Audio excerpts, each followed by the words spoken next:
मराठी माणसाच्या मनावर अधिराज्य गाजवणारं एकमेव digital channel सप्तनगरी news.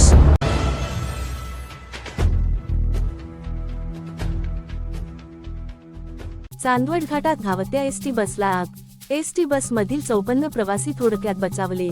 Mumbai Agra महामार्गावर शुक्रवारी धावत्या एसटी बसला अचानक आग लागल्याची नाशिक जिल्ह्यातील चांदवड येथे घटना घडली।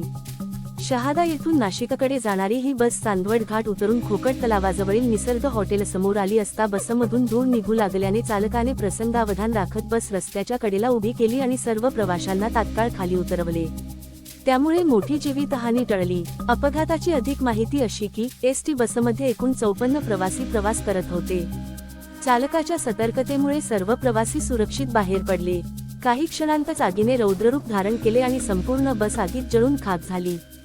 घटनेची माहिती मिळताच चांदवड पोलीस ठाण्याचे कर्मचारी तसेच चांदवड नगरपरिषदेचे अग्निशमन पथक घटनास्थळी दाखल झाले। अग्निशमन दलाने शर्थीचे प्रयत्न करून आग आटोक्यात आणली। दरम्यान बसमधील वायरिंगमध्ये झालेल्या शॉर्ट सर्किटमुळे आग लागल्याचा प्राथमिक अंदाज व्यक्त करण्यात येत असून नेमके कारण तपासानंतर स्पष्ट होणार आहे। या घटनेमुळे काही काळ मुंबई आग्रा महामार्गावरील वाहतुकीवर परिणाम झाला होता। सप्तनगरी न्यूज ब्युरो, चांदवड, नाशिक।